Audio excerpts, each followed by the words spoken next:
اکثر ماہ رمضان میں دیکھا گیا ہے کہ لوگ مسجد میں روزہ افطار کرتے ہیں اور کھانا جو ہے مسجد میں کھاتے ہیں، تو کیا ایسا کرنا درست ہے یا نہیں؟ تو عرض یہ ہے کہ مسجد میں کھانا کھانے کا معمول بنا لینا یہ درست نہیں ہے۔ اگر مسجد میں کھانا کھایا جائے تو اس میں دو باتوں کا خیال کرنا اور دو باتوں میں احتیاط کرنا بہت ضروری ہے۔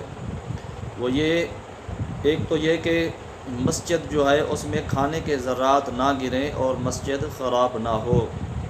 دوسرا یہ ہے کہ جب مسجد میں داخل ہوں تو اعتکاف کی نیت کر لیں۔ اس صورت میں آپ مسجد میں بیٹھ کر کھانا کھا سکتے ہیں اور روزہ افطار کر سکتے ہیں۔ ایک تو یہ کہ جب مسجد میں آپ جائیں اعتکاف کی نیت کر لیں۔ دوسرا یہ ہے کہ مسجد میں جب کھانا کھائیں تو کھانے کے ذرات مسجد میں نہ گریں اور مسجد خراب نہ ہو۔